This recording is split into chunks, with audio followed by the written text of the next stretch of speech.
Hello, very good morning. Welcome to the class SST class 7. Today, children, we are going to take the topics of Jabat and Zamidar.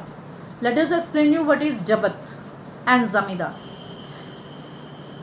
Children, today you have given a good answers. Very nice. Keep it up. Very nice, children, those who are giving answers. Okay. Let us take the topic Jabat and Zamidar. ले लें, start करें topic without wasting time. Okay, चलिए start करते हैं. ज़बत और ज़मींदार बड़े मज़ेदार का टॉपिक है. Main source of income available to Mughal rulers. हमेशा से क्या है, चाहे वो पुराने राजा हों या नए राजा हों, मुगल्स जो थे उनका मेन सोर्स ऑफ इनकम क्या था, ना होते हुए भी खेती से मिला हुआ वो पैसा जो उन्हें कैश इनकम, यहीं से रेवेन्यू टैक्स होता था. वहाँ का जो मुखिया होता था वो सरदार चेफ्ट्समैन कहलाता था. Is it clear? जो मुगल शब्द का कहलाता था वो था ज़मींदार. ज़मींदार जैसे मूवी में आपने देखा होगा कि ही वॉज वेरी रिच, बहुत ज़्यादा रिच है, बड़ी पर्सनैलिटी है इसकी, और आप कहते हो माय गॉड कितना रिच है, कितनी पर्सनैलिटी है. अंडरस्टैंड? पर ऐसा नहीं.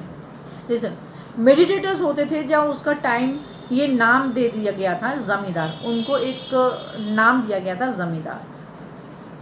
ये सारे काम करते थे लोग चेफ्ट्स, जिनके लोकल चेफ्ट्स जो होते थे इनके पास पावर होती थी. आपने नाम सुना होगा टोडरमल का. सुना नाम? नहीं सुना? चलो मैं सुना रही हूँ. Todarmal carried out carefully survey of the crops. तो टोडरमल जो था बड़ा शानदार आदमी था, बहुत अच्छी खेती करता था, बहुत कुछ प्रोड्यूस करता था खेतों में, बहुत इनकम करता था वो. जो टोडरमल था सर्वे करता था crops of yield and prices and area of cultivated.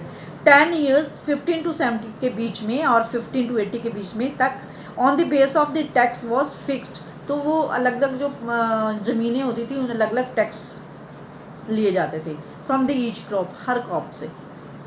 Todarmal शानदार, बहुत शानदार आदमी था. चलो, जो छोटे छोटे प्रोविंसेस होते थे यहाँ उसे बांट दिया जाता था. तो जहाँ से मुग़ल एडमिनिस्ट्रेशन अपना सर्वे करते थे, जो लैंड्स होती थी जो उनको देते थे, तो वहाँ से जो पेशेंट्स लोग होते थे वो उनको टैक्स देते थे. वहाँ वैसे उस पैसे से वो सर्वाइव करते थे. इंडिविजुअल बेसिस पे अलग अलग फसलें का रेवेन्यू दिया जाता था. और इसी को हम कहते हैं ज़ब्त एंड ज़मींदार. इसी को हम क्या कहते हैं? ज़ब्त एंड ज़मींदार. समझ में आ गया? हो सकता है आ गया हो, नहीं आ जाना चाहिए वैसे तो, है ना? आ जाना चाहिए ना. ठीक है. जो मुगल होते थे वो अच्छे अकाउंट बना लेते थे अपना. They used to keep a good accounts रखते थे पीसेंट के लिए. और उस टाइम के लिए कुछ लैंड्स अच्छी नहीं होती थी, जैसे some lands are not good. Very carefully now see here it was prevalent in those areas where the Mughal administrator could survey the land and keep very carefully accounts and there was not possible provinces as Gujarat and Bengal. कुछ ज़मीनें बहुत अच्छी नहीं होती थी जैसे Gujarat and Bengal में. ध्यान रखना है, आपकी बुक में भी लिखा है पेज नंबर 53 पे. कहीं जगह ऐसी भी होती थी जहाँ ज़मींदार, फिर उसके बाद क्या हुआ, वो we are talking about Gujarat and Bengal के बारे में बात कर रहे थे. वहाँ पे कुछ ऐसा पॉसिबल भी नहीं होता था कि बहुत ज़्यादा ज़मीन अच्छी हो या बहुत ज़्यादा अच्छी फसल हो. तो वहाँ पे गुजरात और बंगाल में ऐसा था. Okay, clear? कहीं जगह ऐसी भी होती थी ज़मींदार. नाउ व्हाट हैपन, ज़मींदार जो थे बहुत पावरफुल हो गए थे जब Mughal. Now see here, zamindar exercise a great power and exploitation Mughal administration and could drive their rebellion. Sometimes zamindar peasants were same caste aligned rebellion against the Mughal authority and peasant and revolt the challenge and stability and Mughal empire and end of the 17th century. Now what happened? चलिए आपको समझाते हैं. तो मुगल जो होते थे, मुगल के द्वारा जो प्रेशर पीसेंट के ऊपर पड़ा था, बहुत ज़्यादा जब प्रेशर पड़ता था तो इनके ऊपर जो बहुत ज़्यादा प्रेशर पड़ता था, पीसेंट लोग और ज़मींदार मिलके आपस में फिर दोनों मिलके विद्रोह करते थे मुगल के अगेंस्ट. अंडरस्टैंड? एक साथ विद्रोह करते थे और जो मुगल के अथॉरिटी में के खिलाफ था. 17th सेंचुरी रेबलियन बढ़ गए थे. Is it clear? कितना समझ में आ गया? आ गया होगा. अकबरनामा. अब हम बात करते हैं अकबरनामा की. Akbarnama and any Akbari. Akbar order A one he close friend. उनका एक बहुत खास दोस्त था, वो उसका नाम था अबुल फजल. मैं क्वेश्चन पूछूंगी आपको इसमें.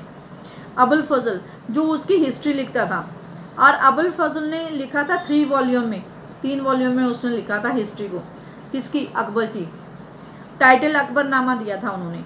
First volume delete with Akbar ancestors, जो अकबर ने कैसे काम किए, क्या बदलाव आए, क्या चेंजेस आए। सेकंड वॉल्यूम में रिकॉर्ड किया था इवेंट्स, क्या क्या उन्होंने क्या क्या इवेंट्स हुए अकबर के रीजन में। थर्ड वॉल्यूम था any Akbari, it deals with the Akbar administration, Akbar ने कैसे एडमिनिस्ट्रेशन किया, होज ऑलरेडी आर्मी कैसे होल्ड करी, और रेवेन्यू और जोग्राफिकल एक भौगोलिक तरीके से उसका एम्पायर जो था, इट वाज प्रोवाइडेड, उसकी सोर्स इनकम की क्या थी, डिटेल्स, सारी डिटेल्स, और उसकी परंपरा, culture, people are living in India, interesting. It was written in Ain Akbari in volume number 3। इतना समझ में आएगा। It is a rich sensible details things diverse and crop yield, कितनी क्रॉप थी, प्राइसेस, वेजेस, उसके रेवेन्यू के बारे में उन्होंने थर्ड वॉल्यूम में पूरी हिस्ट्री लिख दी थी।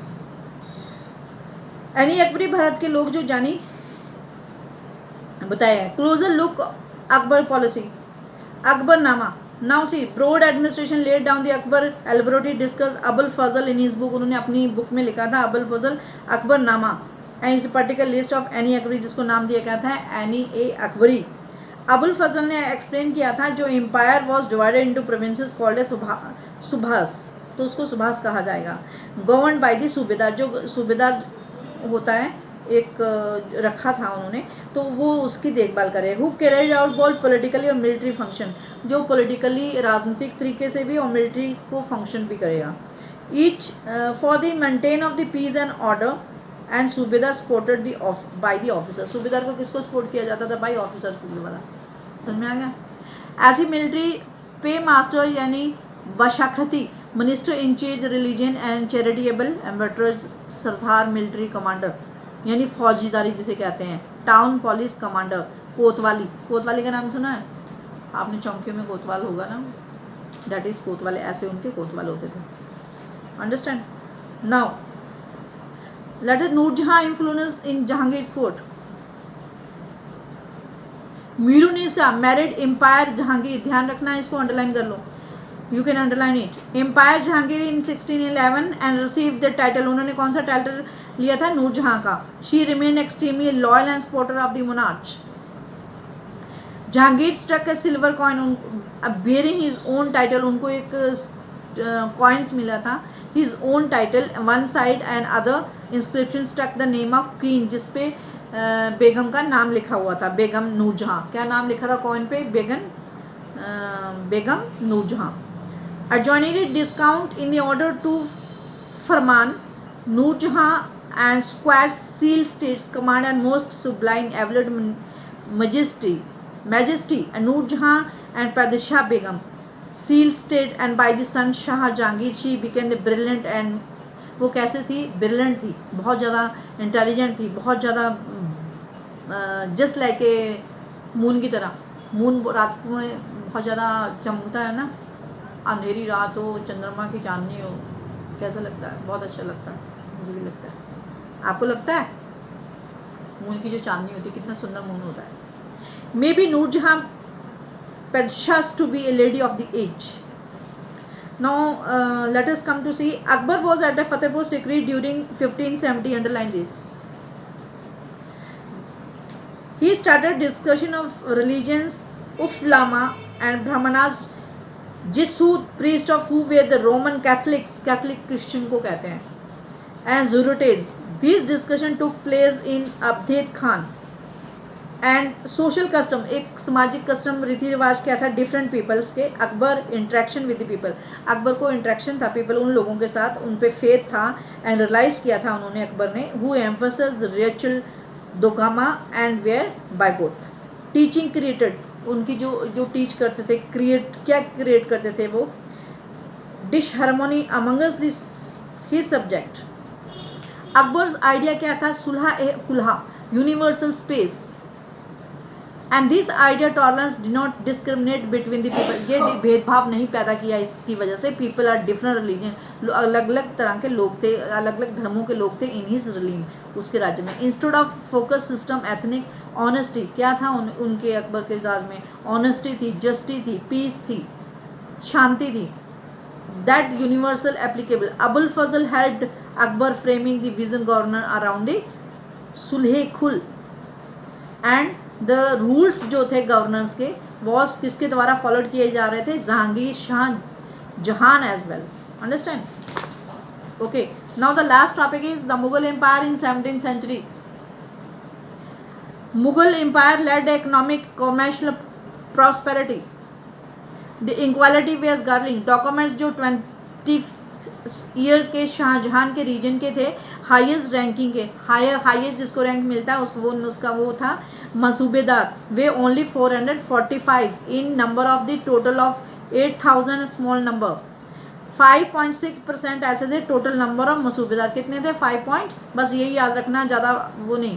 Only 5.5% of the total number of मसूबेदार थे जो रिसीव कर. 61.5% जो थे टोटल एस्टिमेट जो रेवेन्यू जहाँ से कलेक्ट होता, जहाँ से टैक्स कलेक्ट होता था एम्पायर, और वहाँ से उनकी सैलरी इन लोगों को दी जाती थी. And then they troopers. Mughal empire और मसूबेदार जो थे spent a great deal income of salary. उनको बहुत ज़्यादा इनकम होती थी, उनकी सैलरी बहुत ही गुड थी, अच्छी थी, बेनिफिट था उन्हें. और जो किसान थे वो सप्लाई करते थे गुड्स जो प्रोड्यूस खेतों में जो प्रोड्यूस करते थे. Understand. Then all the revenue was collected and little invest. कम इन्वेस्ट होता था, खर्च और इनकम ज़्यादा होती थी. Poorest among them lived from the hand to mouth. लेकिन जो गरीब लोग थे, एक माउथफुल, एक मतलब मुट्ठी पर, मतलब एक hand mouthful could be hardly consider investing international resources. बहुत कम उन्हें आमदनी होती थी. टूल्स सप्लाई किए जाते थे. इंक्रीज टूल्स का जो खेती जोतने के लिए होते हैं, खेत को जोतने के लिए वो टूल्स कहलाते हैं.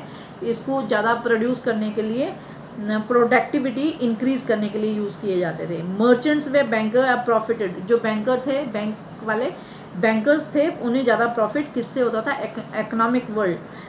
एनमोरेज रिसोर्सेज जो थी commanded Mughal elite extremely powerful group of the people in 17th century. Mughal का एम्पायर था धीरे धीरे डिक्लाइन होने लगा.